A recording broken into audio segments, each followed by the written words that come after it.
세상에 세상에 아무리 대단한 사람이 있어도 우리보다 대단하진 않아요. 왜냐하면 요한복음 1장 12절에 영접하는 자 곧 그 이름을 믿는 자들에게는 하나님의 자녀가 되는 뭘 주셨다? 권세를 주셨다. 이 권세가 얼마나 어마어마한 권세인지 잘 모르시죠? 제가 미국에서 유학을 했어요. 미국 아시아요? 예. 미국에서 유학을 할 때 랭귀지 스쿨에서 전해오는 이야기가 있었는데 그게 뭐냐면 아랍의 왕자가 랭귀지 스쿨에 입학을 한 거예요.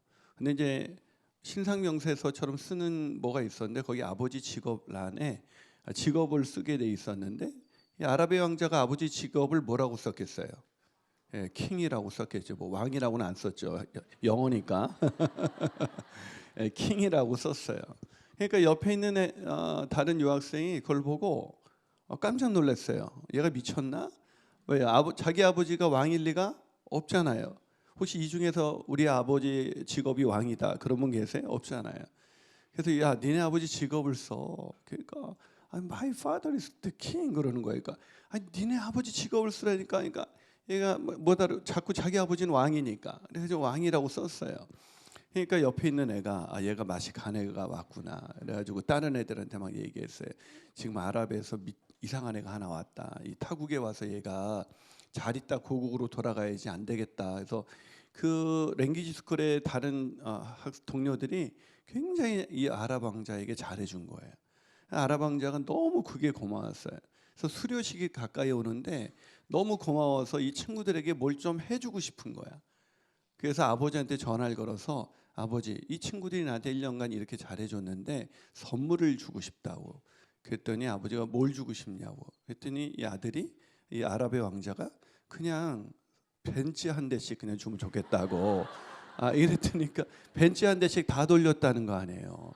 예, 그게 왜 그 아랍의 왕자가 제가 공부할 때 안 왔었는지 너무나 속상하지만 여러분 세상의 왕의 아들도 그런 권세가 있어요. 하물며 만왕의 왕이신 하나님의 자녀가 되는 권세가 저와 여러분 가운데 있는 줄을 믿으시길 축복합니다. 그 권세를 가지고 나가는 여러분이 되시길 축복합니다. 여러분의 자녀가 그 권세를 갖게 되시길 축복합니다. 아멘 하시는 분만 그렇게 될 줄로 믿습니다. 할렐루야. 예, 너무나 귀한 목사님.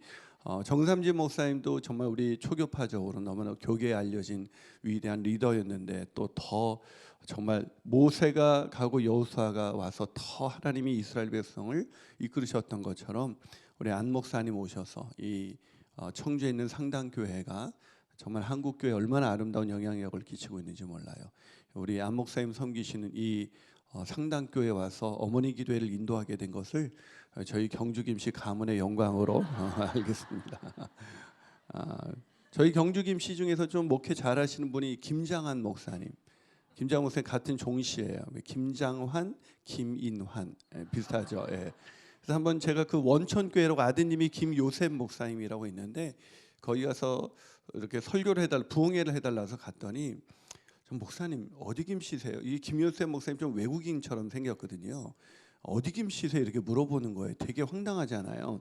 외국인 같이 생긴 사람이 나한테 어디 김씨냐 해서 내가 그건 왜요? 그랬더니 혹시 경주 김씨세요? 그래서 네 맞아요. 그랬더니 그럼 환자들님이세요? 네 맞아요. 그럼 우리 아버지하고 학렬이 같으시네요. 그래서 맞아요. 그랬더니 그러고 나더니 강대상에 올라가서 저를 소개하는데 오늘 강사님은 저희 집안의 어르신을 모셨습니다. 그래가지고 소개를 했던 기억이 나요. 저는 소개받은 김인환 목사고요. 더 라이프 지구촌교회라고 개척한 지 9년 됐습니다. 31명이 개척해서 한 5년 정도 지났을 때 광교 채플이 한 1,200명 정도 이렇게 모이면서 우리가 이제 교회를 짓는 것도 참 좋지만 계속해서 이런 상가교회를 개척해 나가자. 그래서 우리가 동탄에 작년에 10월 달에 동탄에 또 하나의 채플을 이렇게 개척하게 됐습니다. 그래서 동탄에서 개척하는데 하나님이 동탄은 더 많은 은혜를 주셔서 1년 만에 750명이 넘게 지금 예배를 드리고 있어요.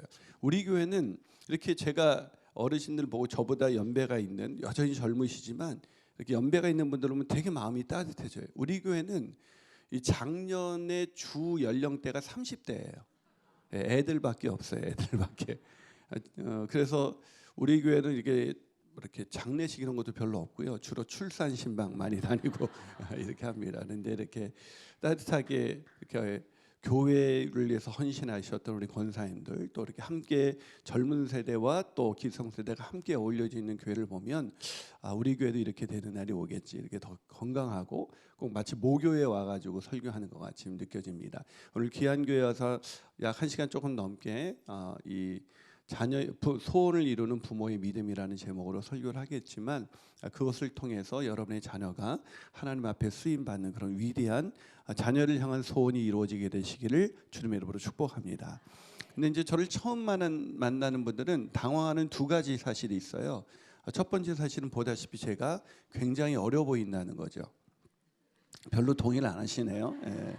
제가 나이가 50대 중반이에요. 좀 어려 보이죠. 이것이 저희 스트레스예요. 그래가지고 난 왜 어려 보일까? 난 왜 동안일까? 늘 고민이 되고 늘 기도합니다. 하나님 제발 나이가 들어 보이게 도와주시옵소서.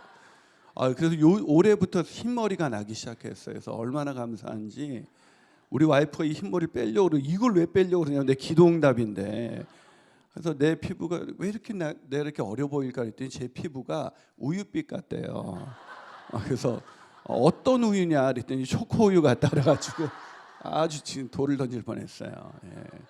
또 저를 만나는 분들이 당황하는 두 번째 이유는 보시다시피 제가 얼짱이라는 거예요. 굉장히 크게 비웃고 계시네요. 진짜 아까 찬양에서 굉장히 은혜 많이 받았는데 상처받고 있어요. 제가 얼짱이라는 거에 동의하지 않는 인간들은 사악한 인간들이에요. 이걸 제가 성경적으로 검증을 해드리면, 여러분 성경에 하나님이 인간을 지으셨을 때 하나님의 형상과 모양대로 지으셨다. 아멘이십니까? 그럼 제가 누구 닮았다는 거예요? 그럼 제가 얼짱이라는 걸 누구를 높여드리는 거예요? 거기 동의하지 않는 인간은 사악한 인간인 것입니다. 제가 얼짱인 걸 믿으십니까? 이 앞에는 그래도 신실한 분들이 계시는데 이쪽에는 어둠의 세력이 강하게 역사하는 것 같아요. 여러분 우리는 걸작품이에요. 아멘. 옆 사람을 한번 쳐다보시면서 다시 한번 인사해 볼까요? 이래봬도 당신은 하나님의 걸작품입니다. 시작.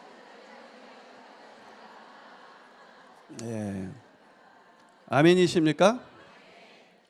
제가 아까 목사님도 막 축복의 인사를 하는 거 보면서 상당교회 정말 행복하구나. 그러면서 그 행복이 여러분의 자녀들에게 또 이웃들에게 전해지기를 주님의 이름으로 축복합니다.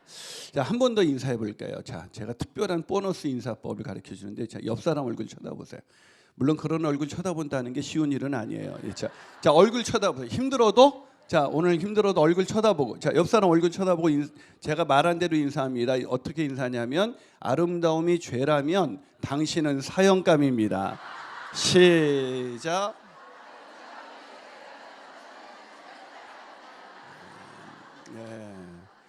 저는 벌써 죽었어야 할 인생이었는데 여기까지 와가지고 그래, 제가 사실 한국 교회에서 어머님 기도회를 처음 만든 사람이 저예요. 많은 사람들이 원래 주로 중계동에 있는 충성교회를 이제 어머님 기도회 시초로 알고 있는데, 거기서도 이제 저를 초대해 주셔서 갔더니 거기 있는 담임 목사님께서 오늘은 어머님 기도회 원조를 모셨습니다 이러더라고요. 제가 어머님 기도회를 시작하게 된 것은 제가 모교회 때부터도 시작했는데, 어머님 기도회가 한국 교회 본격적으로 알려지게 된 건 제가 지구촌 교회에 가서 이제 어머니 기도회를 더 본격적으로 시작하다 보니까, 조그만 교회에서 할 땐 사람들이 잘 모르더니 지구촌 교회에서 시작하니까 이제 그것 때문에 어머님 기도회가 많이 알려졌고, 지구촌 교회에서 시작했던 어머님 기도회를 중계충성교회는 그때는 이제 우리 지구촌 교회에서는 그냥 한 부서의 사역이었는데, 중계충성교회는 담임 목사님이 그거를 그 전도 사역으로 대대적으로 밀면서, 특히 중계동이 아이들이 많잖아요. 학원계가 밀집되어 있고, 그래서 그런 엄마들을 전도하기 위한 전도 프로그램으로 돌리면서 이제 한국 교회 어머니 기도회 세미나 많이 열면서 이제 중성교회가 어머니 기도회 시초로 알고 있는데, 그렇지가 않아요.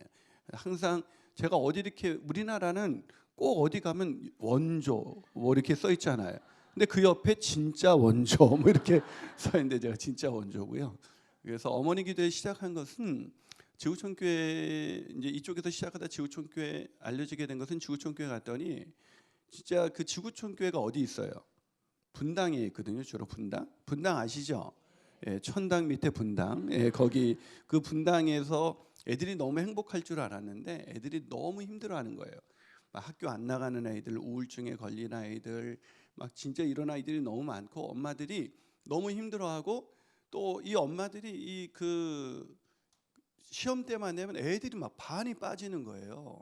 왜 그런가 했더니 그냥 워낙 이 학구열이 높은 여러분 너무 이렇게 스카이 대학 출신들이 정말 많으니까 그러니까 지구촌 교회는 뭐 삼성의 부장 정도는 뭐 명함도 못 내밀 정도로 그런 교회였어요. 뭐 그 우리가 한번 고3 아이들을 대상으로 그 입시를 한번 우리 교회 교수님들 많으니까 한번 도와줘 보자. 이랬더니 뭐 모든 과가 다 있을 만큼 그렇게 뭐 PhD만 한 500명 되고 막 이랬었으니까. 그래서 되게 좋을 줄 알았는데 그런 그 엄마들이 아빠들이 애들을 너무 시험에 이제 갇혀서 하다 보니까 애들이 막 그 세종대 막 이런 데 세종대 절대 나쁜 대학이 아니고 우리가 볼 때 얼마나 좋은 대학이에요. 그런데 다 스카이 출신들이니까 뭐 세종대학도 그런 대학 가서 어떻게 하려고 우린 제발 거기라도 갔으면 좋겠는데 여러분 너무 스카이 대학 보내려고 애쓰지 마세요. 스카이 대학 아시죠? 예, S대, K대, Y대, 예, 성남대, 경원대, 용인대, 예, 스카이 대학이에요. 스카이 대학이 되게 많아요. 예, 그러니까 어디든 가면 저는 애가 둘이거든요. 하나는 딸이고 하나는 기집애인데 사실은 이 아이들을 저는 키우는 것만 해도 너무 감사해요. 왜냐하면 제가 결혼을 31살에 했는데 5년 동안 우리 와이프가 5년 동안 애가 안 들었었어요. 그리고 그때 이제 제가 되게 그 어렵게 그 어려운 교회를 섬기고 있었기 때문에 교회선 최선을 다했지만 사례가 이렇게 우리가 생활하기에는 좀 힘들었어요. 그래서 브링 클리닉이나 이런 데 가는 거는 거의 뭐 불가능했죠. 근데 제가 학교 조교로 있었는데 그 우리 교수님이 소개를 시켜줘서 브링 클리닉을 1,000원만 진료비를 내면 받을 수 있게 해줘서 가서 검사를 했더니 제가 C가 없대요. 그래서 인공수정도 불가능하다 이런 판정 받았어요. 그래서 이제 입양해서 키워야겠구나. 그런데 그 의사분이 간혹은 인공수정이 가능할 수 있도록 다시 나오는 경우가 있으니까 일주일 뒤에 다시 한번 와봐라. 일주일 동안 제가 난생 처음 금식기도 하고 갔는데 가서 의사가 깜짝 놀라는 거예요. 정상으로 나온 거예요. 그래서 어떻게 이런 일이 있을 수 있냐. 저는 그것이 하나님의 역사라고 믿습니다. 저는 아브라함이 100세가 돼서 아들 낳은 걸 믿어요. 왜? 제 인생에서도 씨가 없는 저에게 하나님께서 씨를 주셨기 때문입니다. 여러분 그게 제 인생에는 얼마나 큰 경험이었는지 몰라요. 그래서 저는 특히 큰애 이름이 새은이거든요. 지금 저는 목사님 딸 은혜가 많잖아요. 근데 은혜로 지었더니 애가 은혜가 없이 사는 애들이 너무 많아가지고 안 되겠다 싶어가지고 은혜란 이름을 안 지어주려고 했는데 아무리 생각해도 은혜야. 얘가 태어난 거. 그래가지고 좀 세련되게 세상 세자를 써서 세상에 태어난 하나님의 은혜. 그래서 새은이에요. 그런데 얘 하나만으로도 저는 만족하죠. 그런데 하나님이 이어서 또 둘째까지 줘서 얘는 세진이, 세상에 나타난 하나님의 진리. 그래서 은혜와 진리가 충만하게 살아가고 있습니다. 근데 이 아이들을 키워가면서 이 아이들이 두 아이의 공통점이 있어요. 두 아이의 공통점이 뭐냐면 성적이 정말로 겸손해요. 예. 얼마나 겸손한지 애들이 50점 넘는 과목이 거의 없어요. 완벽한 겸손. 근데 왜 그러냐면 이 아이들이 어렸을 때 미국 갔다가 제가 유학할 때 미국에 있다가 한국에 중간에 돌아왔는데 국제학교를 보냈으면 잘했을 텐데 영어를 잘하니까. 근데 일반 학교 보내서 하다 보니까 애들이 뭐 못 따라간 거예요. 특히 어렸을 때 이 국어가 안 되니까 모든 과목이 어려운 거예요. 문제 자체가 이해가 안 되는 거예요. 다른 애들이 다 알고 있는 너무 평범한 것도 얘가 이해를 못 하더라고요. 그래서 그 아이한테 늘 학교만 열심히 다녀라 이랬더니 진짜 학교만 열심히 다니더라고요. 성적은 중요하지 않다. 그러니까 성적은 뭐 늘 중요하지 않게 여기고 살더니 얘가 어느 날 중학교 때 보니까 성적이 너무해서 내가 세은아 이 성적 좀 그렇지 않니? 그랬더니 이 녀석이 아빠 하나님을 믿으세요. 그러는 거예요. 그래서 나도 하나님을 믿고 싶은데 네 성적을 볼 때마다 내 믿음이 흔들려. 그랬더니 아빠 기도하세요 그러더라고요. 그래서 이 녀석이 그렇게 공부하더니 공부 뭐 안 했죠. 그러더니 이 녀석이 고등학교 때 중국으로 유학의 길이 열렸어요. 이게 어떻게 된 거냐? 아빠 하나님을 믿으라 그랬잖아요. 그러더라고. 걔가 목사인지 내가 목사인지 분간이야. 그러더니 이 녀석이 중국 유학 가서 거기 국제부에서 이 아이가 중국어를 너무 잘해가지고 그 교장 선생님이 이렇게 가다가는 북경대도 가겠다. 얼마나 좋아요. 북경대가 우리나라 서울대보다도 세계 랭킹에서 더 높은 대학이거든요. 야, 너무 잘 돼가지고 막 신나 있는데 이 녀석이 고등학교 2학년 그 2학기 때 들어오겠다는 거예요. 야, 너 여기 들어오면 수능 다시 봐야 되고 이성적으로 갈 데가 없어. 그래서 어떻게 하려고 그래? 그랬더니 이 녀석이 나한테 그러더라고. 아빠, 기독교인은요 명문대를 가는 애들이 아니라 자기가 간 대학을 명문으로 바꾸는 애들이에요. 이제 할 말이 없죠. 하여튼 말은 지혜비 닮아서 얼마나 잘하는지. 그래가지고 그 말에 이 녀석이 들어와가지고 지 혼자 검정고시 하고 지금은 안양대 중어중문학과 이렇게 다니고 있어요. 근데 저는 참 행복해요. 걔가 스카이 대학까지 안 왔지만 그 아이 안에 믿음이 있고 하나님을 향한 그 믿음이 이 아이의 소원을 이루어줄 줄로 저는 믿기 때문입니다. 여러분의 자녀를 향한 소원이 오늘 말씀을 통해서 이루어지게 되기를 주님 이름으로 축복합니다. 자, 우리 성경 구절 한 구절 읽어볼까요? 마태복음 15장입니다.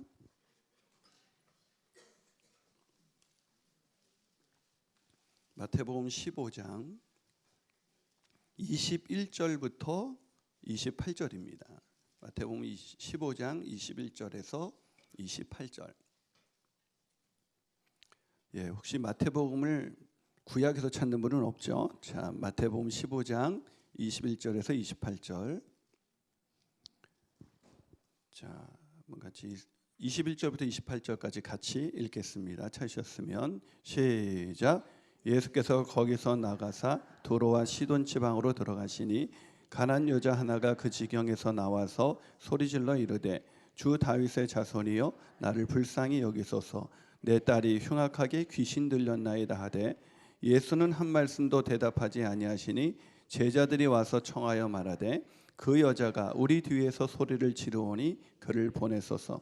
예수께서 대답하여 이르시되 나는 이스라엘 집에 잃어버린 양 외에는 다른 데로 보내심을 받지 아니하였노라 하시니 여자가 와서 예수께 절하며 이르되 주여 저를 도우소서.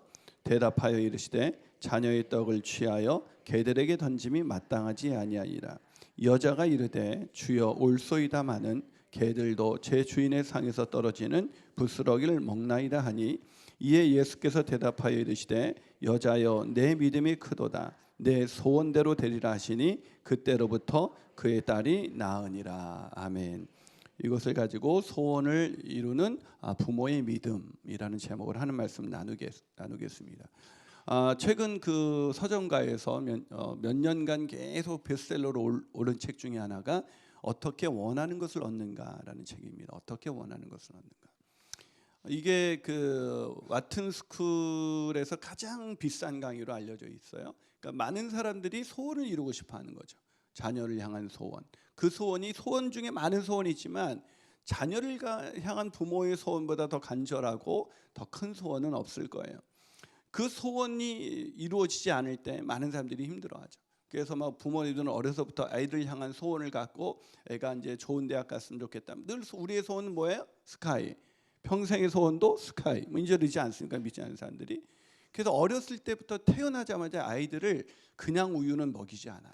딱 일단 태어나면 내 애는 다 천재 같아.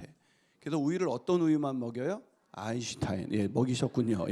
아인슈타인을 먹입니다. 그래서 이거 먹이다가 얘가 가다 보면 천재는 아닌 것 같아. 그래서 초등학교 들어갈 때쯤 우유를 바꿔요. 그냥 서울대쯤 갔으면 좋겠다 해서 서울우유. 그러다 중학생이 되면 서울대를 힘들다는 걸 알게 되죠. 그래서 그냥 연세대 정도 갔으면 좋겠다 해서 연세 우유를 먹입니다. 그런데 고등학교 3이 되면 고3이 되면 고등학교 올라가게 되면 연세대 자체도 힘들다는 걸 알아요. 그래서 그냥 서울권에 있는 대학쯤 갔으면 좋겠다. 그래서 그냥 건국우유 이런 거 정도는 먹입니다. 그러다가 고3이 되면 그 모든 것이 얼마나 큰 꿈이었는가를 알게 되죠. 그래서 고3 때 먹이는 우유가 그저 매일매일 건강해라. 그래서 매일 우유를 먹입니다. 최근에는 저지방 우유를 먹인다 그러더라고요. 그러니까 아이들을 향한 부모의 가장 큰 소망은 뭐예요? 사실 좋은 대학 가는 거. 우리도 믿음이 있지만 이왕이면 애들이 좋은 대학 가서 세상에서 영향력 있는 인생을 살기를 원하죠. 그래서 부모들이 좋아하는 성경 구절이 있잖아요. 엄마 성경에서 가장 중요한 구절. 항상 공부해라. 쉬지 말고 공부해라. 범사에 공부해라. 이는 너희를 향한 엄마의 뜻이니라. 이러면서 계속 공부를 강조하죠. 근데 사실 저는 3남매로 컸어요. 저희 그 집안은 참고로 예수님을 안 믿는 집안에서 태어났습니다. 저희 어머니가 아버님께서 격투기를 좋아하는 가정에서 태어났어요. 귀가 있는 자만이 들을 수가 있습니다. 우리 아버님께서 동양화를 즐겨 보셨거든요. 날아가는 새도 좋아하시고 비 오는 날 우산 쓴 사람도 좋아하시고 달이 뜨면 우리 아버지 얼굴은 정말로 환해지셨어요. 우리 아버지는 번 돈을 단 한 푼도 집으로 갖고 오질 않으셨습니다. 늘 사회에 환원하셨어요. 그런 우리 아버지를 우리 엄마는 너무나 존경스러웠는지 여보라는 호칭은 절대로 사용하지 않았습니다. 늘 거룩한 단어 인간이라는 단어를 사용했어요. 그런 집에서 우리 누나는, 우리 위에 누나가 있고 밑에 남동생이 있는데 우리 누나는 정말 공부를 열심히 했어요. 우리 누나는 이제 60년생인데 우리 누나 때까지 그 본고사가 있었거든요. 그래서 그 당시 본고사 통해서 그 당시 좋은 대학 가려면, 스카이 가려면 그 과외 안 하고는 불가능했어요. 근데 우리 누나는 뭐 아주 가난한 그 집에서 혼자 공부해서 서울대학원, 약학대학원까지 나왔으니까 정말 공부 잘했죠. 근데 우리 누나가 서울대 갔다 해서 뭐 별거 아니더라고요. 난 우리 누나가 서울대 약대 나와서 민족을 치유하고 세상을 바꿀 줄 알았어요. 근데 지금 우리 누나가 뭐 하냐면 그 분당 순회역에서 그 역전에서 약을 팔고 있어요. 약 장사가 된 거예요. 그래서 야 겨우 약 팔려고 그랬나? 우리 매형은 어떤 사람이냐면 저하고 우리 매형은 그 27살에 한국 카이스트에서 전자공학 박사학위 받았어요. 별로 뭐 할 필요 없어요. 카이스트가 어디 있어요? 대전. 치방대 나온 거예요. 치방대 뭐 나와서 뭐 저도 그 옆에 있는 침례신학대학교 나왔거든요. 근데 우리 매형이 그렇게 잘 나가더니 우리 매형이 내가 신학교 갈 때 제가 29살에 신학교를 갔거든요. 제가 일반 대학교에서 국어국문학을 전공하다가 그 임용고시 봐서 교사 됐으면 좋겠다는 부모의 마음을 뒤로하고 부르심을 받아 신학교를 갔습니다. 제가 신학교 갈 때 우리 매형이 나한테 오더니 야 이 녀석아 앞으로 어떻게 살려고 그래? 처음엔 뭐가 되려고 그래? 그러시더라고요. 나는 우리 매형이 그렇게 무식한지 그때 처음 알았어요. 제가 신학교를 왜 갔겠어요? 목사가 되는 거죠. 그걸 몰라가지고 뭐가 되려고 그래? 이렇게 물어보는 거예요. 너무 무식하길래 내가 목사요 그랬더니 우리 매형이 야 이 자식아 앞으로 어떻게 살려고 그래 그러더라고요. 그래가지고 우리 매형이 엄청 걱정해서 우리 매형은 얼마나 잘 나갔냐면 그 나와가지고 한국통신연구소에서 스카우트 해가지고 50세에 한국통신연구소 이사가 됐어요. 근데 51세에 잘렸어요. 할렐루야. 예, 우리 매형은 아직도 하나님을 안 믿어요. 참 안타깝죠. 자기 힘으로 인생 사는 인생 5, 60에 다 잘리더라고요. 스카이 나오면 뭐예요? 5, 60에 다 잘리는데 안 그래요? 그런데 우리 매형이 잘리는 날 제가 찾아갔어요. 매형 앞으로 어떻게 살려고 그래?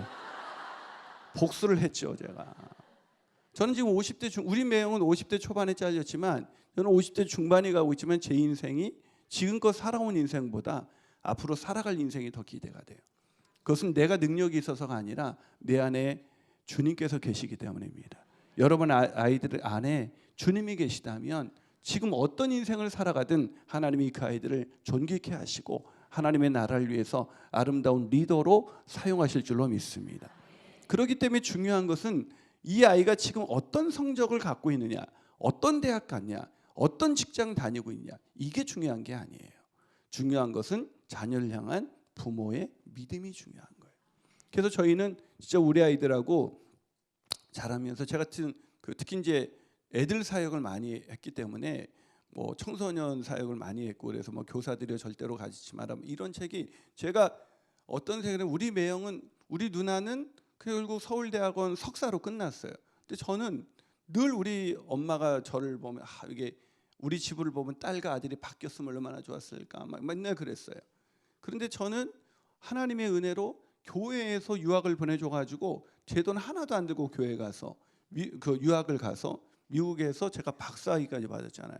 근데 별로 뭐 기분이 안 좋으신가 봐요. 제가 박사학위까지 받았는데 제가 신학교 졸업할 때도 4.5 만점에 평점이 4.3인가 그래서 전체 수석. 유학 가서도 거기 영어로 공부하는데도 신대원 때 전체 올 A 플러스. 박사할 때도. 와, 놀라운 인생이죠. 이제 반응을 좀 해주시니까 감사합니다. 예. 그러니까 지금도 끝나고 우리 누나는 교수가 되는 게 꿈이었는데 저는 신학교에서 지금도 교수로 불러도 안 가요. 목회가 좋아서. 그래서 얼마 전에도 이 백석대학원에서 와가지고 제발 아이들을 위해서 좀 강의 좀 해달라. 그래서 그 강의 설교를 어떻게 하는지 좀 가르쳐달라 해서 저는 목회 바빠서 못 갑니다. 저는 웬만하면 제가 보통 한 주에 집회가 많이 들어오면 한 20건 가까이 들어와요.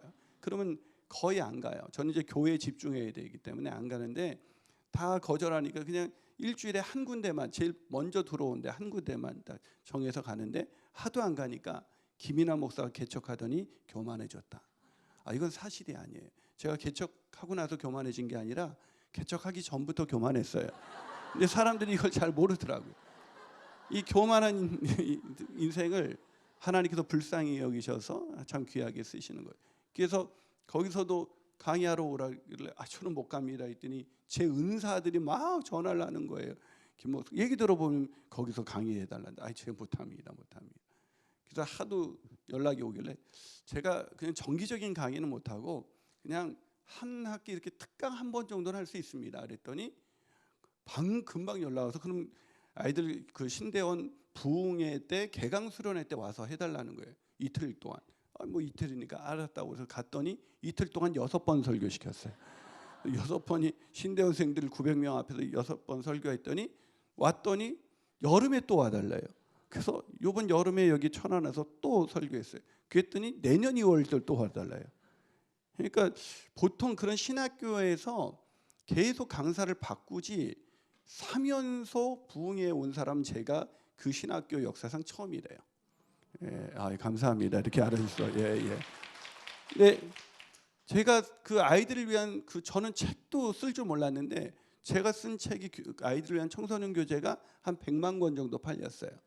여러분 그거는 그러니까 초교파적으로 굉장히 많이 쓴 거죠. 교사들을 위한 책 두란노서원에서 나온 책은 교사들이 절대로 하지 말라는 그 10만 권 정도가 팔렸어요. 10만 권 정도면 초대형 베스트셀러예요.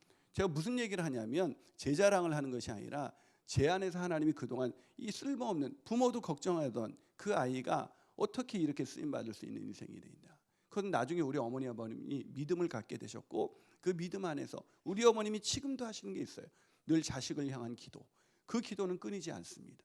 저는 그 어거스틴의 어머니 모니카가 한 말, 기도하는 어머니의 자녀, 그 어머니에게 암브로시스 감독이 해준 말이죠. 늘 울면서 어거스틴이 30이 넘어서도 늘 방황하고 늘 딴짓하는 그 아들을 위해서 눈물로 기도하는 그 어머니에게 암브로스 감독이 뭐라고 말했습니까? 기도하는 어머니의 자녀는 망하지 않습니다. 기도하는 어머니의 자녀는 망하지 않습니다. 제가 어머니 기도회를 그 캐치프레이를 걸고 맨날 시작했어요. 그래서 지구촌교회 왔을 때도 기도하는 어머니의 자녀는 망하지 않습니다. 이걸 하고 막 어머니 기도회 막 한다고 엄청 광고를 했는데도 엄마가 한 명이 온 거예요. 지구촌교회 그때 10,000명 성도에 엄마가 한 명 온 거예요. 와, 그러니까 엄마들이 걱정은 하는데 뭘 하네? 기도를 안 해. 걱정은 하는데 기도는 안 해. 아무것도 염려하지 말고 오직 모든 일에 기도와 간구로 너희 구할 것을 감사함으로 하나님께 아뢰라. 그래야면 모든 지각에 뛰어나신 하나님의 평강이 너희 마음과 생각을 지키시리라. 아멘이십니까? 염려하지 말고 기도해야 되는데 염려만 해. 애들이 우울증에 걸렸어요. 학교 안 간다 그래요. 막 이러면서 염려만 하는 거죠. 막 공황장애 걸린 아이들 얼마나 많은지 모릅니다. 그래서 제가 우리 그때 사역자가 그 3명이었는데 담당 사역자가 제가 하나님께 기도했죠. 하나님, 사역자가 이렇게 셋인데 엄마가 혼자 오면 어떻게 쑥스러워서 기도가 되겠습니까? 즉시 기도를 했더니 눈 떴더니 2명을 더 보내주셔서 3명이 어머니 기도회를 지구촌께서 다시 시작하게 됐죠. 근데 이 어머님들이 와서 이제 기도 제목 얘기를 들어보니까 하소연을 들어보니까 기가 막힌 거예요. 애가 예전에는 애가 좋은 대학 갔으면 좋겠다 그랬는데 이제 애가 학교만 갔으면 좋겠다는 거예요. 건강하게 그냥 밖에 나가서 애들하고 친구하고만 놀기만 해도 좋겠다. 이 엄마들이 이렇게만 합니다.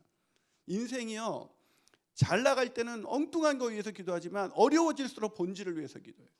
그래서 막 그렇게 기도하길래 그럼 같이 기도합시다. 그래서 듣고 막 기도하는데 엄마들의 기도 소리가 한 5분 지나니까 기도 소리가 안 들려. 왜 안 들릴까요? 할 말이 없는 거예요. 여러분 따라합시다. 기도도 훈련이다. 기도도 훈련돼야 할 수 있는 거예요. 여러분 수학 성적 한 번에 올릴 수 있어요, 없어요? 없어져요. 영적인 건 더 어려워요. 영적인 건 한 번에 되는 게 아니에요. 여러분 애들한테 맨날 이러죠. 대학 가서부터 더 신앙생활 열심히 해라. 안 돼요. 여러분 아이들의 정체성이 결정되는 시기가 사춘기예요. 그렇죠? 제가 그 사춘기 자녀를 위한 부모 멘토링이라는 책을 두란노에서 썼죠. 그 책을 통해서 아마 그냥 지금도 그 인터넷에서 돌아다니는 강의가 있을 거예요. 여러분 사춘기가 얼마나 중요한지 아십니까? 그때 애들의 정체성이 결정돼요. 내가 누구인가? 그때 믿음이 들어가서 내가 하나님의 자녀이다라는 믿음을 갖게 되면 아이들의 인생은 걱정할 게 없는 거예요. 아멘이십니까? 근데 그때 신앙은 언제 해서? 대학 가서. 대학 갈 땐 이미 그 아이들의 마음 가운데 하나님을 믿지 못하는 불신이 딱 찬 상태에서 스카이 대학 가봐봐요. 아무 소용없어요. 여러분 중요한 것은 믿음을 갖게 하는 것입니다. 아멘이십니까? 그런데 많은 부부들이 그래서 뭐 지구촌교회 갔을 때 또 어떤 엄마가 애가 막 이제 살아났어요. 막 학교도 안 가던 애가 엄마의 기도 애가 살아나가지고 막 애가 이제 막 공부도 열심히 하고 그러니까 엄마가 다시 욕심이 생겼어.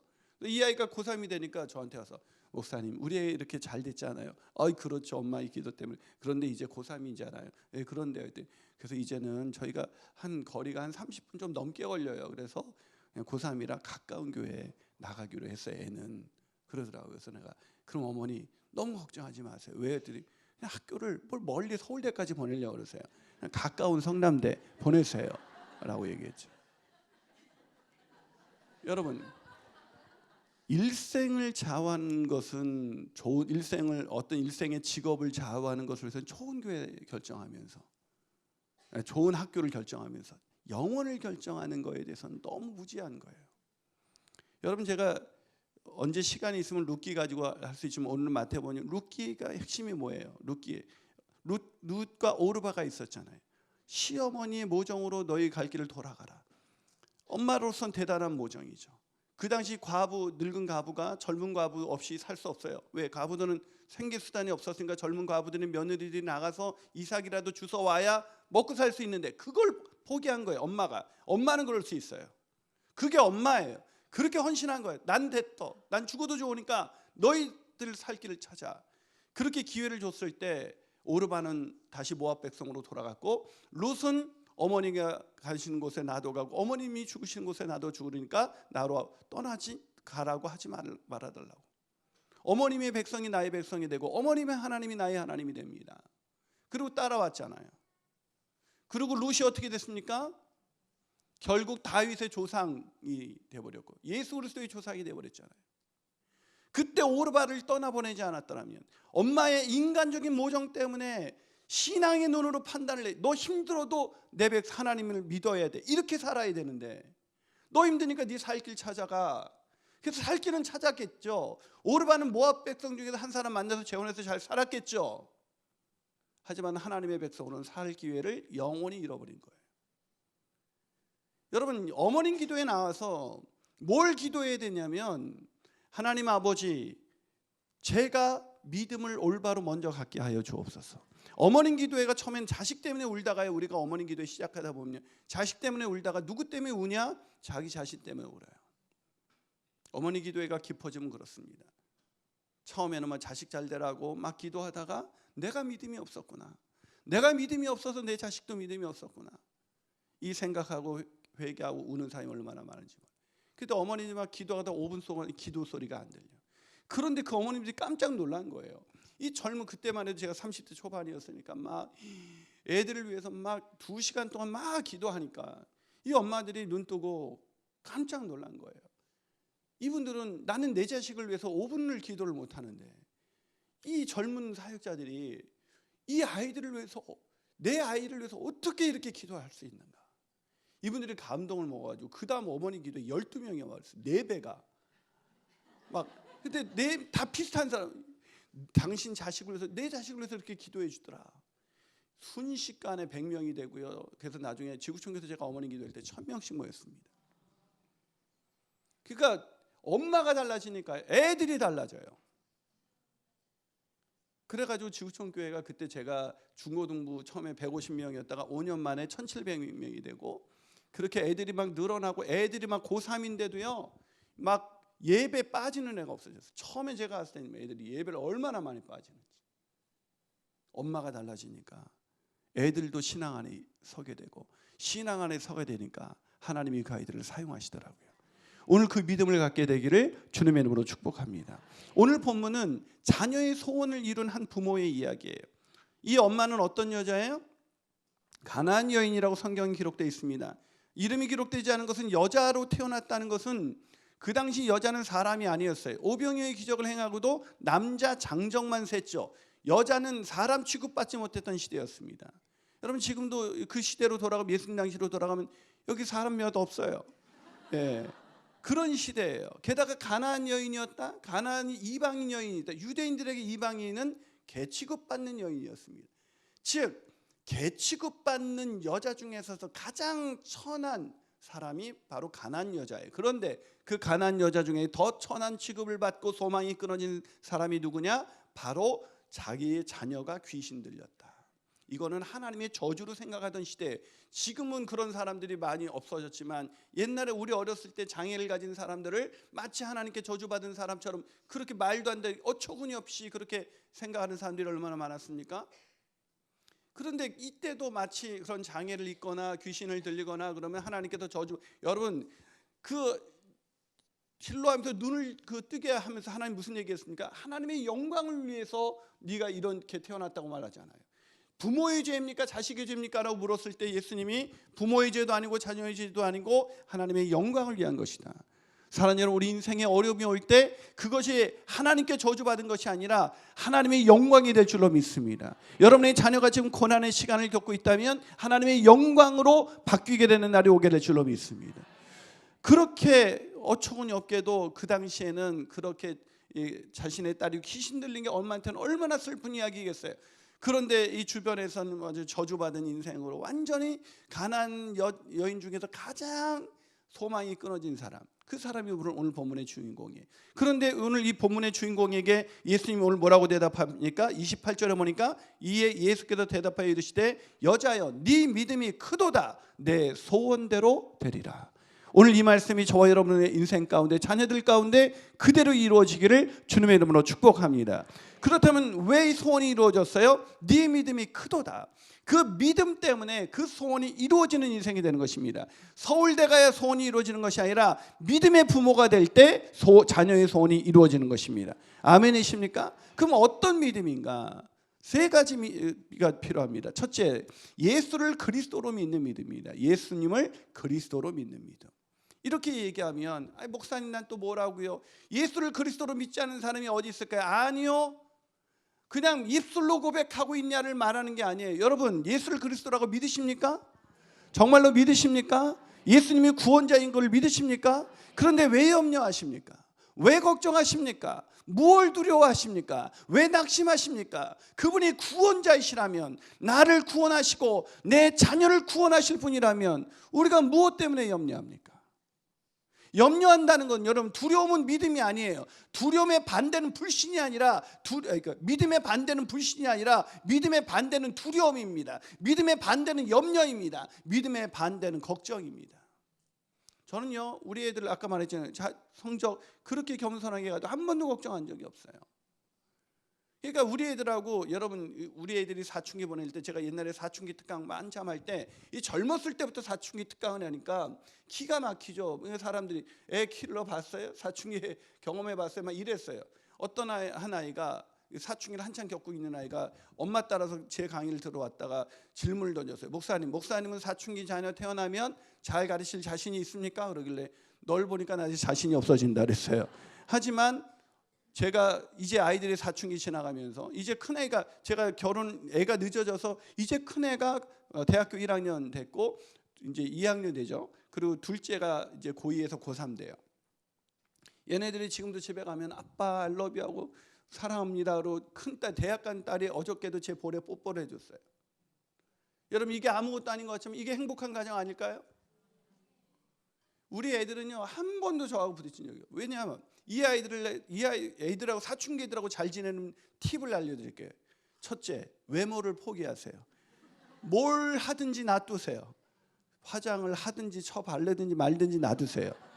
그러니까 우리 애가 중학교 1학년 때 이렇게 막 화장을 막 진하게 하고 교회 나왔어요. 목사님 딸이. 그럼 교인들이 말했겠어요, 안 했겠어요? 했겠죠. 수근수근 되죠. 그러니까 이 녀석이 그거를 눈치챘나 봐요. 아빠 나 이거 진하게 한 거 아니에요. 그러더라고요. 그래서 내가 괜찮아. 네 얼굴인데 뭐. 그리고 내가 얘기했어요. 세연아, 난 너를 목사 딸로 키우고 싶지 않아. 하나님 딸로 키우고 싶지. 목사 딸이니까 이거 하면 안 돼. 목사 딸이니까 저거 하면 안 돼. 그렇게 생각하지 마. 아빠는 아무렇지도 않아. 네가 화장을 하든 안 하든 넌 하나님의 딸이니까 그거 잊지 않았으면 좋겠다. 여러분 왜 애들이 막 옷 한 번은 교인들하고 밥 먹으러 교인 그 가정하고 우리 가정하고 밥 먹으러 왔는데 애가 이렇게 무슨 탑이라고 그런 거 있지 않아요? 위에가 다 보이는 거 그 막 가을인데 막 그런 걸 입고 나가서 가겠다는 거예요. 그러면 그 교인들이 볼 때 제 얼마나 뭐라 그러겠어요. 근데 저는 그냥 데려가요. 저는 성형수술하는 거 아주 싫어하거든요. 근데 얘가 중국에 가더니 아빠 자꾸 눈이 아프대요. 그래서 그래 그럼 안약을 넣어봐 그랬더니 그래도 아프대요. 가만히 들어보니까 쌍꺼풀 수술하겠다는 거예요. 그래서 나한테 와가지고 쌍꺼풀 수술하겠다 그래서 해 그랬더니 얘가 깜짝 놀라는 거예요. 정말 해도 되냐? 해. 근데 네 돈으로 해. 그랬더니 지가 이제 모아둔 돈이 한 80만 원 있었거든요. 그거 가지고 막 알아보니까 턱도 없죠. 이거 뭐 처음에 누가 소개시켜서 강남에 갔더니 뭐 얘는 뭐 눈꺼풀이 두꺼워서 뭘 찝어서 해서 해야 되면 한 300만 원 든대. 300만 원. 그러니까 와이프가 와서 여보 300은 어떻게 도와줄 수 있을까? 300 선교원금을 하지 어떻게 그걸 도와줄 수 있냐? 그리고 나는 하라고 허락한 것만 해도 내 입장에선 엄청난 결단이야. 그랬더니 한번 동네를 알아봐. 그래서 광명시에 알아봤더니 거기서 150까지 해준다고. 그래서 여보 150은 안 될까? 아니 나는 그건 못해. 얼마 하면 도와줄 수 있어? 한 120에 될 수 있는지 한번 물어봐. 그랬더니 그게 말이 되냐요. 그래서 한번 물어봐서 거기 전화번호가 어떻게 돼서 전화를 해가지고 조바해서 내가 전화를 해가지고 우리 딸이 나는 사실 반대인데 얘가 너무 하고 싶어가지고 지 용돈으로 하는 건데 좀 할인해 주면 안 되겠냐고. 그때 의사가 감동을 받아가지고 110만 원 해줬어. 그래가지고 40만 원 보태주면서 나중에 갚아라 이렇게 하고 해줬죠. 이 아이는 제가 어렸을 때 성적 한 번도 전 성적표를 그 이후로 본 적이 없다니까요. 아니 보고 싶지 않았어요. 내가 시험에 드니까 한 번도 본 적이 없어요. 그리고 성적 왜 안 가고 한 번은 둘째 딸이 우리 전도사님이 세진이가 수학이 100점이 맞았다는 거예요. 그래서 집에 가서 너 그거 왜 얘기 안 했니 했더니 성적표 보여줘봐. 안 보여줘요. 왜요? 수학 외에는 다 전멸이에요. 그래가지고 이 녀석이 수학은 왜 이렇게 잘하냐면 우리 교회 교인 하나가 수학 선생님이신데 이제 제가 하도 학원을 안 보내니까 얘 그냥 보내라고. 그래서 너 갈래 했더니 지가 가겠대요. 가서 했더니 100점 나오는. 그러니까 머리가 나쁜 애가 아니에요. 지 아빠가 머리가 있잖아요 일단. 예, 그래가지고 머리가 나쁜 애가 아닌데 시키려고 저는 하지 않았어요. 저는 학원 그때 미국 갔다 오니까 지구촌교회 교인이 그 유학 갔다가 돌아온 아이들을 위한 그 학원을 하고 있었는데 애들 보내라고 그래서 보냈더니 애들이 힘들어하길래 힘드니? 네 그래 그만둬. 저는 힘들면 그만두라 그래. 저 성도님이 우리 위해서 이렇게 귀하게 해주는 건데 네가 힘들어하면 할 필요가 없어. 그래서 이 아이들하고 늘 잘 지내. 첫 번째는 아까 말했지만 외모를 포기했기 때문에 잘 지내. 두 번째 성적 포기하면 싸울 일이 없어요. 자도 괜찮고 TV를 봐도 괜찮고. 그런데도 저는 지금도 믿는 구석이 있어요. 얘네들 하나님이 어떻게 인도하실지 저는 기대가 돼요. 우리 누나하고 매형이 객관적으로 보면 더 잘 살아야죠. 근데 제가 살아가는 인생이 더 복되기 때문에 저는 아이들에게 세 가지만 얘기합니다. 첫째, 하나님을 잘 믿어라. 두 번째, 사람들에게 사랑받아라. 세 번째, 돈은 노동이다. 노동하지 않고 먹고 살려고 하지 마. 그래서 저는요, 얘네들한테 하여튼 늘 어려서부터 노동을 가르쳤어요. 노동을 해야 네가 먹을 수가 있다. 그랬더니 이 녀석이 한 번은 초등학교 5학년 때 이 둘째 애한테 저희 어머니께서 어린이날이라고 10,000원을 준 거예요. 그러니까 얘한테는 충격이죠.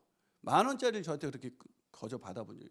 그러니까 할머니 왜 10,000원을 주세요 했더니 이 녀석아 어린이날이라서 할머니가 주는 거야 그랬더니 그럼 1,000원만 주면 되지 뭘 10,000원씩이나 주세요. 이렇게 놀랄 정도예요. 우리 큰딸은 원래 고등학교 졸업하고 집을 떠나기로 돼 있었거든요. 제가 사춘기 특강을 하면서 애들한테 2명 놓고 사춘기 특강했어요. 사춘기는 부모로의 의존관계를 끊어버리고 부모로부터 독립하는 시기다. 그래서 정신적으로도 독립하고 사회적으로도 독립하고 경제적으로도 독립하는 것이다. 그래서 너 이제 독립을 해야 되기 때문에 고등학교 졸업과 동시에 너는 집을 나가야 된다. 그러니까 얘네들이 늘 그게 얼마나 스트레스인지 입시 스트레스는 없었는데 이 집 나가는 스트레스. 그리고 얘가 세은이가 중국을 갔다 왔잖아요. 집 나가봤잖아요. 그때 걔는 안 거예요. 집보다 더 좋은 데는 없다. 그래가지고 얘가 고등학교 때만 너무 스트레스를 받으니까 그 검정고시 준비하면서 한번 장로님 가정하고 식사하는데 장로님이 우리 딸은 다 독립적으로 키우기 때문에 30살이 되면 다 집을 나가야 돼요. 이러니까 우리 큰딸이 자기도 모르게 와 정말 좋겠다 이런 거예요. 그러니까 장로님이 뭐가 좋은데 했더니 30살까지 집에 있을 수가 있잖아요. 그러니까 제가 장로님 우리는 고등학교 졸업하면 집 나가야 됩니다. 얘는 아빠의 말은 곧 그냥 사실이에요. 그냥 그대로 행했거든요. 제가. 그러니까 아빠 말인 그럴 게 믿었으니까 얘는 늘 어떻게 지금을 나가야지 고3 때 맨날 그 고민을 했었던 거예요. 그래서 고3 때 이제 안양대 들어가고 나서 내가 그러면 아빠가 특별히 네가 4년간 유예 기간을 주겠다. 그래서 대학 갈 때 그러니까 얘는 지금 제일 감사한 게 맨날 집사님들이 말해요. 목사님 세은이가 엄청 철드네. 아빠가 집에 있게 해준 게 너무 감사하다고. 요즘 그런 거 감사하는 애가 어디 있어? 여러분 부모가 어떤 믿음의 철학을 가지고 가르치냐가 되게 중요한데 그건 어디서 나오냐? 부모의 믿음에서 나오는 거예요. 자 오늘 이 엄마는 정말 인생 속에서 가장 힘들었는데 소원이 이루어지는 인생 어떻게 살 수가 있었는가? 예수가 그리스도라는 걸 믿는 거예요. 저는 우리 아이들이 아무리 성적이 바닥을 치고 나한테 한 번도 안 보내줄 정도로 그래도 걱정하지 않아요. 왜? 예수가 그리스도이니까요. 아멘이십니까? 오늘 본문의 앞부분에 보면요 이 바리새인들이 나옵니다. 그들에게 예수님이 뭐라고 말하냐면 입술로는 이 백성이 나를 존경하되 마음은 내게서 멀도다. 무슨 얘기입니까? 입술로는 하나님의 백성이라고 자처하고 하나님을 믿는다고 말하면서 실제로는 자기를 믿고 사는 것이죠. 오늘날 엄마들이 이런 사람들이 얼마나 많습니까? 기도에 나오지만 실제로는 하나님을 믿는 것이 아니라 세상을 믿어요. 자기를 믿어요. 네가 열심히 해야 돼. 네 인생이 달라지는 거야. 스카이에 가야 인생이 달라지는 거야. 그 사람은 예수가 그리스도가 아닙니다. 예수가 그리스도라는 것은 우리를 죄와 사망에서 건지실 뿐만 아니라 우리 모든 곤경에서 우리를 건지시는 그리스도이신 것입니다. 아멘이십니까? 우리 아이들이 어릴 때 기도 뭐가 중요합니까? 아이들의 인생에서 예수가 그리스도야. 우리 엄마가 늘 그랬어. 우리 엄마가 예수를 그리스도로 믿었기 때문에 나에 대해서 한 번도 염려한 적이 없어. 한 번도 걱정한 적이 없어. 넌 잘 될 거야. 네 안에 믿음만 있으면 하나님이 네 인생을 인도하실 거야. 왜 이 얘기 안 해주십니까? 애들이 성적을 어처구니 없이 받아왔을 때 엄마는 걱정하지 않아. 하나님이 네 인생 인도하실 거야. 이게 예수를 그리스도로 믿는 사람의 고백인 거예요. 그냥 입술로만 고백하는 사람과 마음으로 고백하는 사람 그게 다른 거예요. 예수가 그리스도라는 것을 제대로 믿게 되시길 주님으로 축복합니다.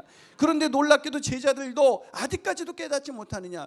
여러분 12제자가 깨닫지 못했던 것이 뭐였는지 아십니까? 예수님 공생의 기간 동안 제자들이 깨닫지 못한 것, 예수가 그리스도이시다.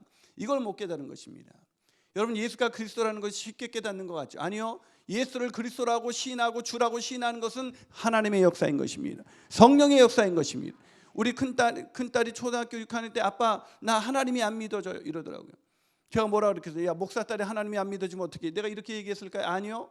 내가 세은이한테 그랬습니다. 세은아 그건 정상이야. 믿음이라는 건 우리가 갖고 싶어서 갖는 것이 아니야.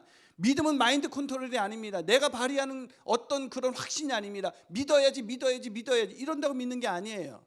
여러분 뭐 믿습니다 해서 믿어지는 게 아니라고요. 여러분 뭐 부부가 있는데 아내가 나간데 남편한테 말합니다. 여보, 난 당신을 믿어. 그러니까 남편이 그럼 믿어야지. 나 당신 믿는다고? 정말 믿는다? 나 당신 믿어?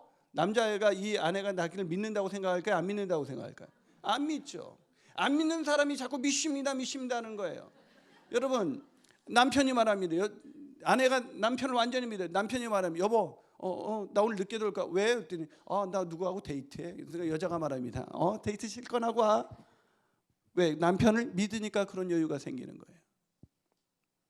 예수를 그리스도로 믿는다는 것은 우리 가운데 세상이 할 수 없는 평강과 기쁨을 주게 되어 있습니다. 그래서 예수를 믿는 사람은 자녀를 향해서 염려하지 않습니다. 그분의 구원자이신 예수 그리스도를 믿으니까요. 할렐루야. 그래서 우리 세연이한테, 세연아, 그 믿음이라는 거는 네가 발휘하는 게 아니야. 네가 믿고 싶어서 믿어지는 게 아니야. 그 믿음이라는 건 에베소서 2장 8절과 9절에 보면 너희가 그 은혜에 의하여 믿음으로 말미암아, 은혜에 의하여 주어지는 게 믿음이야. 믿음은 은혜로 주어지는 거야. 하나님의 은혜야. 하나님의 선물이지. 하나님이 주셔야 우리가 받을 수가 있어.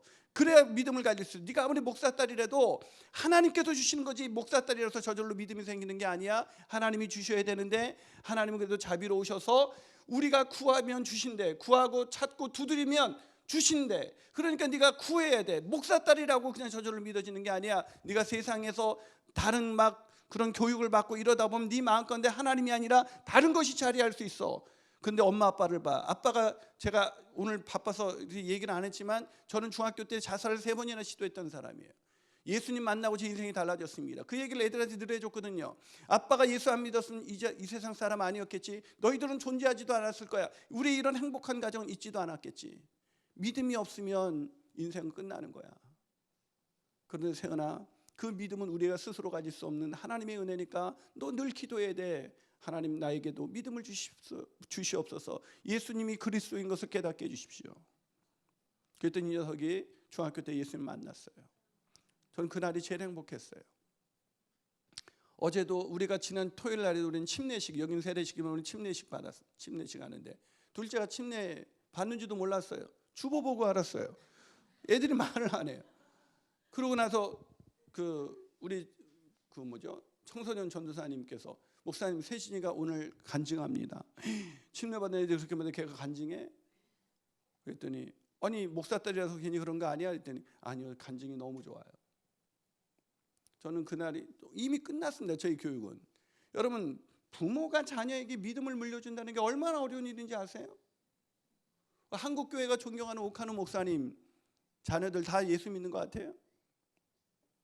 최근에 분이, 그 작가님이 글을 썼는데 부활 역사인가 믿음인가, 역사적 사실이라고 확신을 못 갖는 거예요. 여러분, 아무리 존경받는 목회자로 살아가도 믿음을 갖는다는 건 쉬운 일이 아니에요. 부모가 자녀에게 줄 수 있는 제일 큰 놀라운 축복은 예수가 그리스도라는 것을 전하는 거예요.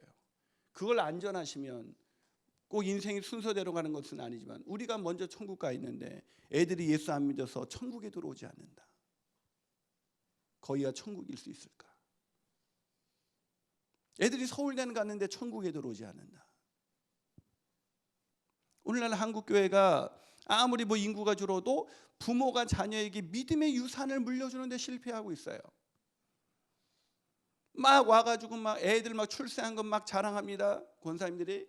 그런데 애가 신앙생활 안 해요. 그냥 교회만 왔다 갔다 해요.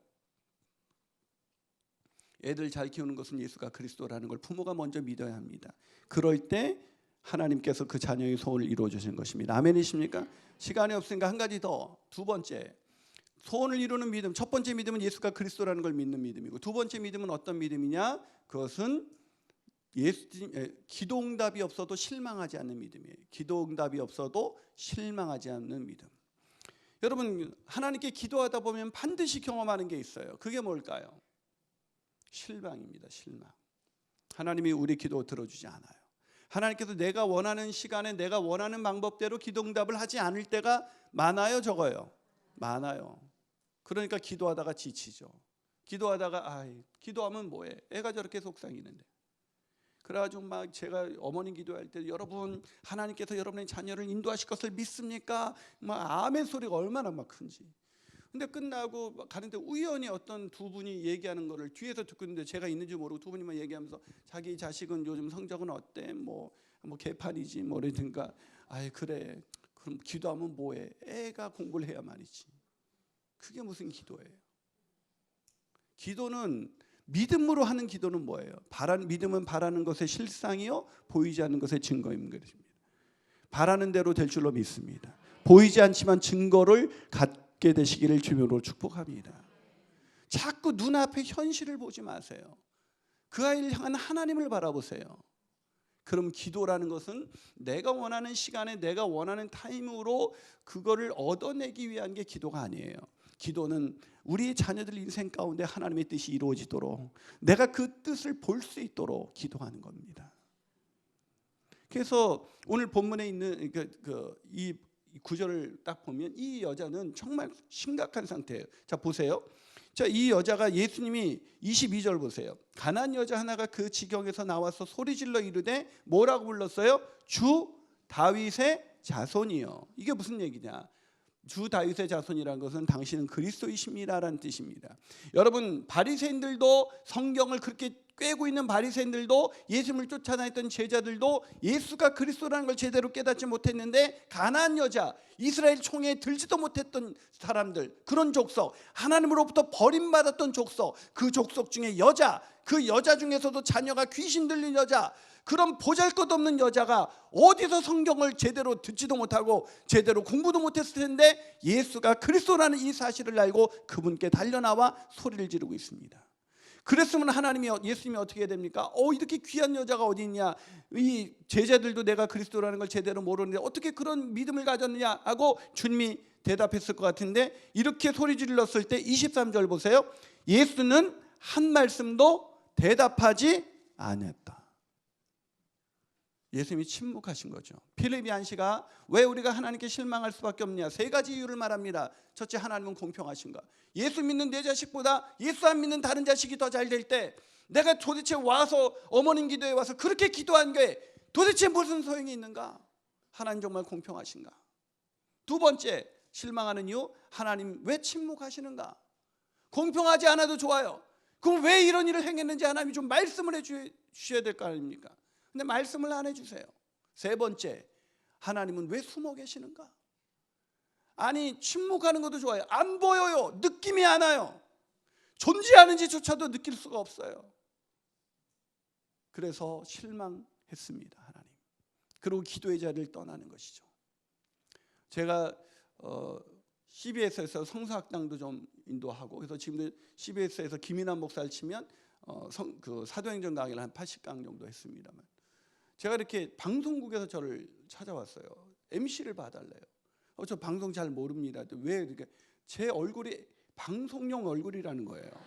그래서 또 이 얼굴 때문이었구나. 그래가지고 하도 사정을 해가지고 1년 동안 제가 내 모습 이대로라는 그 간증 프로그램 MC를 봤어요. 그런데 거기서 나온 김상은이라는 그 한 자매, CCN 가수였어요. 근데 이 자매가 시인 김소월 씨의 증손녀더라고요.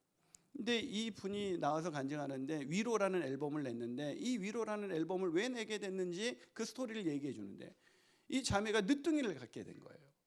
그래서 자매를 낳고 또 늦게 아이를 가니까 처음 가졌을 때는 막 뭐가 좋은지도 몰랐는데 늦둥이를 가지니까 너무 귀한 거예요. 그래서 막 산후조리원이 어디가 좋은지 또 아기들 용품 막 사면서 이 늦둥이를 기다리고 있었는데 어느 날 유산됐다는 소식이 들려왔습니다. 이게 얼마나 마음이 무너졌겠어요. 그래가지고 하나님께 위로를 얻으려고 교회를 그때 마침 교회 가는 날에서 교회를 갔는데 그 선포된 말씀이 고난이 하나님의 축복이다. 막 이런 설교가 강단에서 선포되니까 막 화가 나더래요. 무슨 고난이 축복이야? 어떻게 고난이 축복일 수가 있어? 애를 한번 잃어봤나? 막 그런 생각 때문에 막 돌아와서도 막 마음이 진정이 안 되고 막 하나님께 화가 나가지고 막 이러고 있는데 이제 아이를 유산하기 위해 이제 유산하면 출산의 과정을 똑같이 겪지 않습니까? 수술을 통해서 이제 빼잖아요. 그래서 병원을 갔는데 커튼에 탁 누워 있는데 자기 모습이 기가 막히더래요. 근데 그 커튼 사이 저쪽에서 갑자기 애기 울음소리가 들리더래요. 애가 태어난 거죠. 그 애기 울음소리를 듣는 순간 이 김상은 씨가 내가 아이를 낳는 동안 누군가는 나처럼 이 커튼 저쪽에서 그 절망의 순간을 보내고 있었겠구나. 그 순간이 드니까 자기 애 낳았을 때 그들을 위로하지 못한 게 너무 마음이 아프고, 그래서 위로라는 그런 CCM을 만들게 됐대요. 그때 그 자기 할아버지 그 아이를, 죽은 아이를, 유산시킨 그 아이를 잊을 수 없었는데 자기 할아버지가 쓴 시 못 잊어라는 그 시가 떠오르더래요. 그 시를 떠보면서 그 시에서 뭐라 그래요? 못 잊어 생각이 나겠지요. 사노라면 잊힐 날 있으리라. 그런대로 한 세상 지내시구려. 이 시가 떠오르면서 위로가 되는데, 하나님이 그날 밤에 찾아오셔서 나는 네 마음은 다 안다. 너는 그러니까 하나님 어떻게 알아 했더니, 나는 내 자식은 하나밖에 없는 독생자를 널 위해서 내어주지 않았느냐. 넌 자식이 있는데 하나를 잃어도 그렇게 슬퍼하는데 나는 하나밖에 없는 자식을 너와 너의 가족을 위해서 내어주지 않았느냐. 그 순간 회개가 되면서 자기가 실망하면서 하나님께 떼썼던 것이 후회가 되면서 하나님께 나가서 불렀던 노래가 위로라는 거예요. 사랑하는 여러분, 우리가 왜 기도하다 보면 이런 실망을 경험하게 됩니다. 왜 실망을 경험하게 되냐면 우리의 기도와 우리의 생각과 하나님의 생각이 달라요. 자녀를 향한 우리는 이렇게 평탄하게 가면 좋겠지만, 하나님은 때로는 고난의 터널을 통과해서 아이를 더 위대한 인생으로 만들기 위해서 고난의 터널을 통과하게 만드시는 것입니다. 아멘이십니까? 그때에도 우리가 필요한 것이 무엇입니까? 실망하지 말고 기도하는 것입니다. 오늘 본문에 있는 이 자녀가 한 말씀도 대답하지 않았어요. 오죽하면 제자들이, 여자가 뒤에서 소리를 지르는데 좀 어떻게 좀 보내세요. 그랬더니 예수님이 뭐라고 대답했습니까? 24절 읽어보겠습니다. 자, 24절 다 같이 읽어봅니다. 시작. 예수께서 대답하여 이르시되 잃어버린 양 외에는 다른 데로 보내심을 받지 아니하여. 뭐라고요? 무슨 얘기입니까? 이스라엘 양, 유대인 외에는 이방인들에게는 보내심을 받지 않았다. 무슨 얘기입니까? 기도 응답의 가능성 제로. 아무리 기도해봐야 소용없다는 것입니다. 여러분, 이런 얘기를 듣고도 기도할 수 있어요? 하나님이 이랬는데 난 네 자녀를 위해서 응답하지 않아. 네 자녀 포기했어. 이런 얘기 하신 거죠. 그런데 이 여자가 어떻게 합니까? 보세요. 26절 보세요. 자, 25절 있습니다. 시작. 여자가 와서 예수께 절하며 이르되 주여 저를 도우소서. 다시 기도합니다. 엎드려 절합니다. 엎드려 절하면서 다시 도와달라고. 다시, 그럼에도 불구하고 당신은 나의 주님이십니다. 놀랍죠. 왜 그랬을까요? 이 여자가 예수님만이 그리스도이시니까, 예수님만이 구원자이시니까, 예수 아니면 해결될 길이 없으니까, 다른 방법은 없으니까 오직 예수님. 그래도 나 포기하지 않아요. 당신은 주님이 나를 포기했다고 말해도 난 주님을 포기할 수 없어요. 그게 소원을 이루는 믿음이에요. 여러분, 기도하다가 실망하셨습니까? 지치셨습니까? 낙심하셨습니까? 낙심치 말고 기도의 자리에 나가시는 저와 여러분이 되시기를 주님의 이름으로 축복합니다. 자, 마지막으로 한 가지만 더. 소원을 이루는 믿음이 첫 번째 어떤 믿음이었어요? 예수를 그리스도로 믿는 믿음. 두 번째, 실망하지 않고 기도하는 믿음. 세 번째가 뭐예요? 예수를 주님으로 시인하는 믿음입니다. 예수님을 주님으로 시인하는 믿음. 자, 예수님을 주님으로 시인한다. 이게 참 쉬운 것 같죠? 여러분, 예수님이 주인이십니다. 아멘이십니까? 그러면 주인의 뜻대로 인도하는 거예요. 내가 자녀의 주인이 아니에요. 내가 낳았기 때문에 내가 자녀의 주인이 아니란 말입니다. 우리 자녀의 주인은 바로 예수 그리스도이십니다. 아멘이십니까? 그걸 신뢰하신다면 그 주님이 아이들을 친히 인도하실 거예요. 그 주께서 아이들을 반드시 전한 길로 인도해 주실 것입니다. 아들을 내어주신 이가 어째 그 아들과 함께 좋은 것을 주지 아니하겠느냐. 이 말씀이 믿어지기를 축복합니다. 여러분, 내 자녀가, 나는요 자녀를 사랑해도 자녀의 전 인생을 알 수가 없어요. 자녀의 인생을 알 수 없기 때문에 우리가 생각하는 판단은 언제나 제한적이고 언제나 그것이 가장 좋은 것일 수가 없습니다. 아까도 말씀드렸지만 시어머니 나오미가 자식과 같은 며느리 오르바에게 돌아가라고 했던 것이 최선인 줄 알았지만 돌이켜봤다면 나오미가 나중에 생각했을 거예요. 그때 나오미도 데려왔어야 되는 건데. 여러분, 인간은 하나님이 아니에요. 우리는 주인이 아니라고요. 우리는 만물의 주인이 아닙니다. 그래서 우리는 자식의 주인들도 아니에요. 그다음에 자식의 길을 가장 잘한다고 말할 수가 없습니다. 우리 자식의 길을 잘하시는 분은 바로 예수 그리스도이십니다. 아멘이십니까? 그러게 우리는 주님께 기도해야 되는 것입니다. 주님께 나아가야 되는 것입니다. 그런데 주님께서 나는 너에게 기도 응답하지 않아 라고 말하면 어떻게 됩니까? 그때 우리는 손을 놓게 되죠. 주님 그렇게 하셨어요? 어떻게 날 이렇게 철저히 외면할 수 있어요? 나를 외면한 게 아니라 내 자식을 어떻게 이렇게 철저히 외면할 수가 있어요? 그러면 그 다음에 주님을 포기하게 되죠. 그런데도 이 여자는 어떻게 해요? 주여 저를 도우소서. 뭐라고 말해요? 여전히 당신은 나의 주님이십니다. 당신이 나를 실망시켜도 나는 당신이 내 인생의 주인님이십니다. 이걸 포기하지 않는 게 믿음이에요. 그게 주인 되심을 고백하는 거예요. 내가 주님을 한번 믿어줬다가 내 뜻대로 안 되면 필요 없어요. 그게 무슨 주인이에요? 주인은 그분이 하라는 대로 하는 것입니다. 내 생각으로 이해가 가지 않아도 주님의 주되심을 인정하는 것, 그게 주님을 주님으로 고백하는 신앙인 것입니다. 말은 쉽죠. 예수 주라고 신하는 것. 그러나 진짜로 어려운 순간에, 내 뜻대로 안 되는 순간에, 내 마음대로 내 지식이 안 될 때, 그때도 예수님은 나의 주님이십니다. 이 여자는 오늘 그렇게 고백합니다. 여자가 와서 예수께 절하며, 이 절했다는 건 경배했다는 뜻입니다. 그럼에도 불구하고 경배합니다. 당신은 내 인생의 최고입니다. 내가 최고로 당신을 존경합니다. 경외하며 나갑니다. 주여, 주여, 주여 저를 도우소서. 이 정도 되면 이제 예수님도 감동하셨겠죠. 자, 그럼 예수님이 어떻게 대답했어요? 야, 이제 네 기도대로 될 거야 라고 말해야 되는데, 이렇게 주님의 주되심을 인정했던 이 여자에게 예수님이 뭐라고 대답하셨냐? 26절 읽어봅니다. 26절. 자, 읽어봅니다. 시작. 대답하여 이르시되 자녀의 떡을 취하여 개들에게 던짐이 마땅하지 아니하여. 이게 말이 되는 얘기입니까 지금? 이 여자를 지금 무슨 취급했어요? 개 취급. 자녀의 떡을 취하여 개들에게, 너는 개야, 개들에게 던짐이 마땅하지 않다. 이 정도 되면 이제 안티 기독교, 그렇죠? 기독교를 다 경멸하고 예수를 경멸하고 이래야 되는 거예요. 저는 이런 얘기, 여러분, 상처는요 항상 가까운 사람에게 당하는 거예요. 여러분, 이 여자가 개라는 호칭을 누구한테 들었어요 지금? 예수님께. 원래 누가 하던 말이에요? 유대인들이 이방인들을 비하했던 말이에요. 트라우마 같은 단어라고요. 듣기만 해도 마음에 분노가 일어나는 단어를 지금 누가 해요? 자기가 가장 사랑하고 그리스도라고 믿고 주되심을 실망하지 않고 주되심을 인정했던 이 예수님께 그 얘기를 들었어요. 여러분, 인생에서 상처는 늘 가까운 사람에게 들어요. 여러분도 인생을 돌아보세요. 누구한테 상처를 받았나? 여러분, 지나가는 사람, 운전하다가 어떤 사람이 막 나한테 막 개새끼 소새끼 해도요, 그때는 기분 나빠도 며칠 지나면 잃어버려요.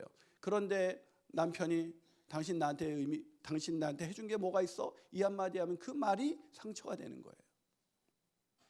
그러니 지금 예수님께 받은 상처는 지울 수가 없을 거예요. 그런데 그렇게 상처받아도 충분한 이 상황에서 이 여자가 뭐라고 대답합니까? 자, 이 여자의 대답을 한번 봅시다. 27절.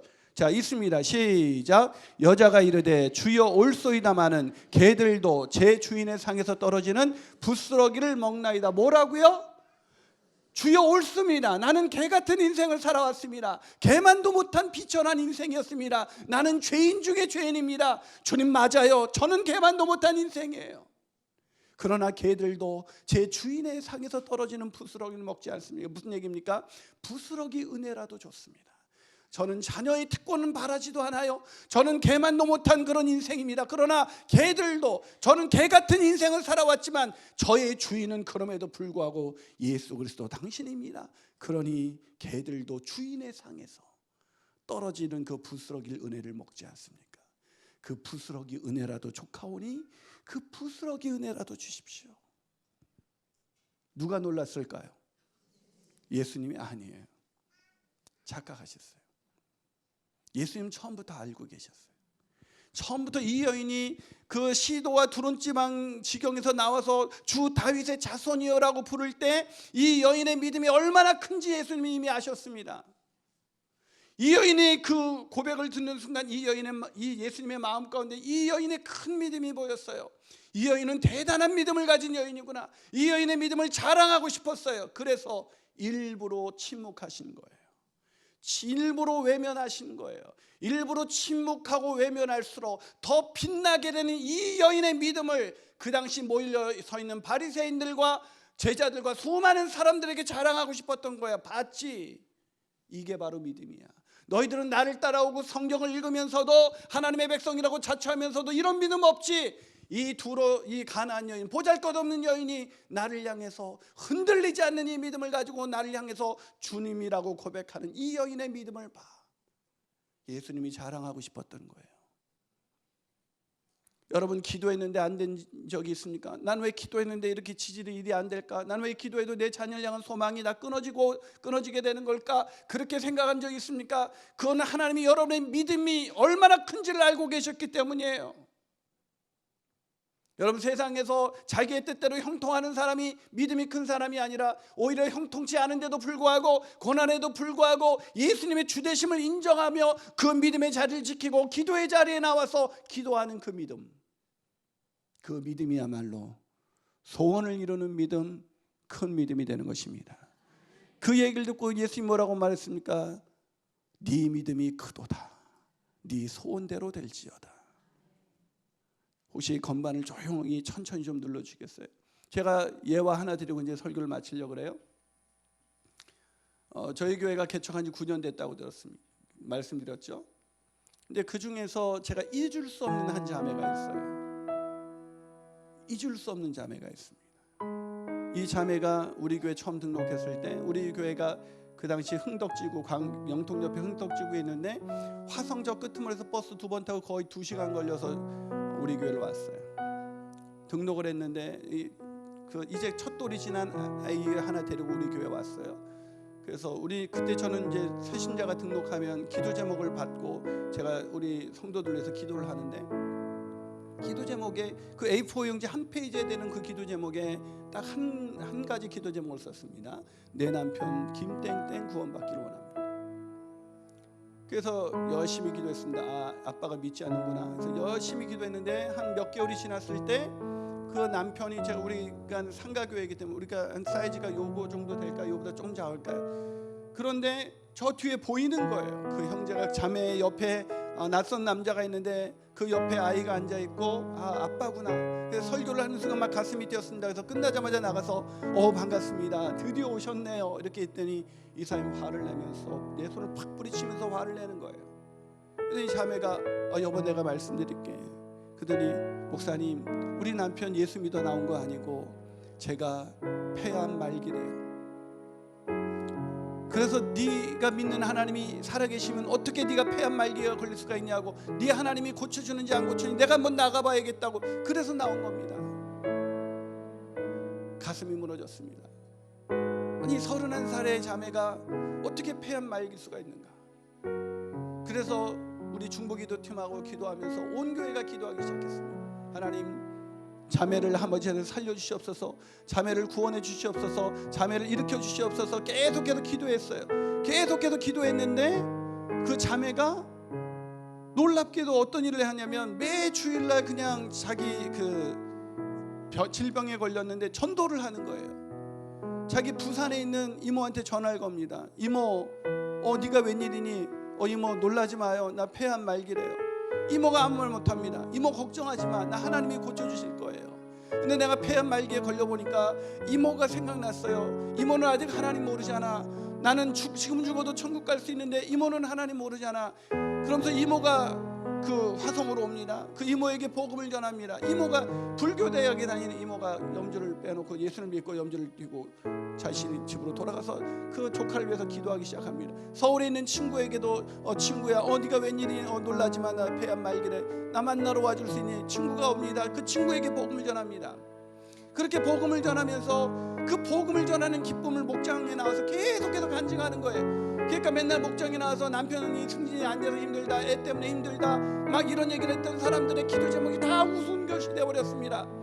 그런 죽음을 앞에 두고서도 감사하면서 늘 복음을 전하는 그 자매 때문에 그 목장이 완전히 그냥 부흥회가 날마다 매주 열리는 거예요. 너무 은혜를 받아가지고 너무 막 행복해서 그 목자님이 나한테서 목사님 우리 지혜자매 때문에 너무너무 행복해요. 얼마나 간증이 그 날마다 전도하고 간증하는지 우리가 부끄러워지고 있습니다. 근데 그 자매가 그렇게 한 날 어느 날 그 남편도 예수님이 살려주는지 한번 두고 보자 했던 남편이 드디어 예수님을 믿게 됐습니다.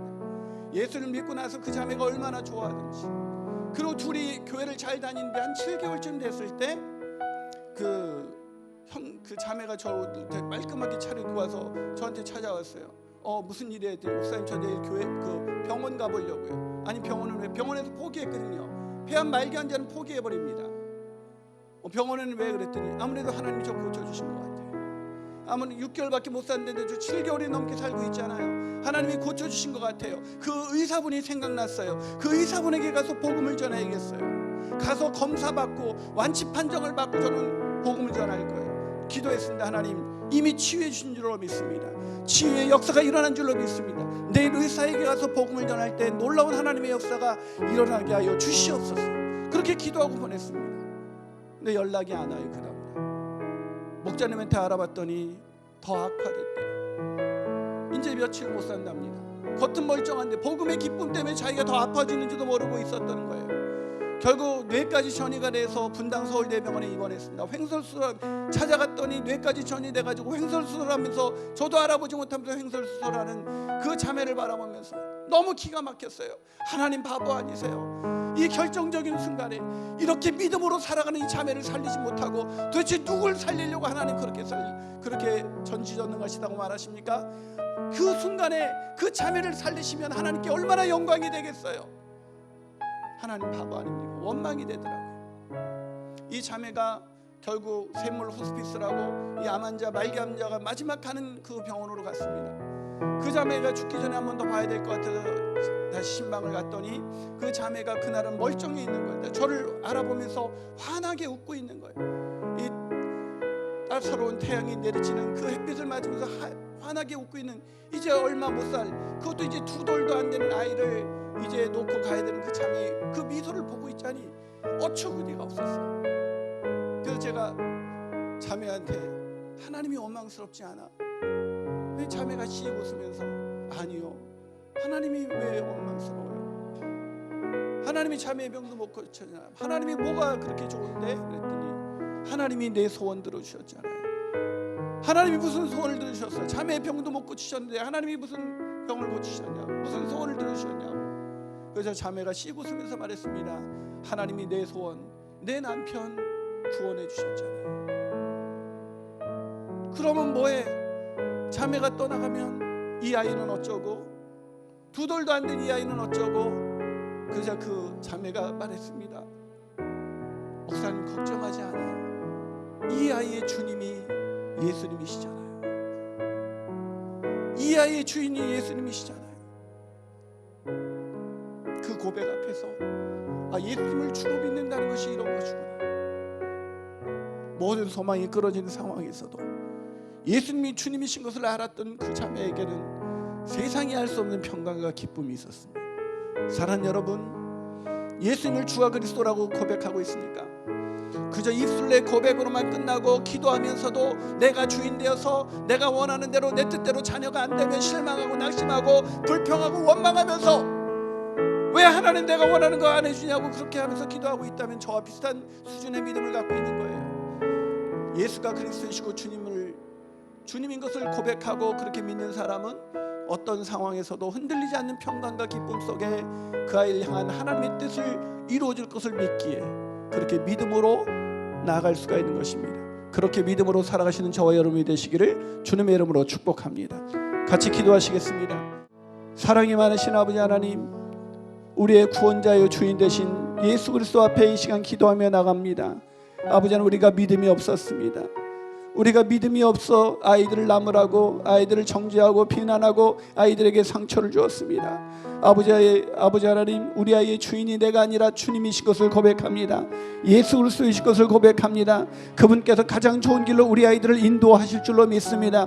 그 믿음 안에서 늘 기도의 자리를 떠나지 않는 엄마들 되게 하여 주시옵소서. 기도하는 어머니의 자녀는 망하지 않는다는 그 사실을 기억하면서 우리 아이들에게 어떤 상황이 오더라도 낙심하지 않고 좌절하지 두려워하지 않고 믿음으로 승리하는 우리 사랑 모든 우리 믿음의 엄마들 다 되게 하여 주셔서 이 상당교회 어머님의 기도를 통해서 자녀들이 살아나게 하여 주옵시고, 자녀들이 믿음을 갖게 하여 주옵시고, 자녀들 향한 하나님의 소원이 이루어지게 하여 주시옵소서. 이 모든 말씀 예수 그리스도 이름으로 축복하며 간절히 기도하옵나이다. 아멘.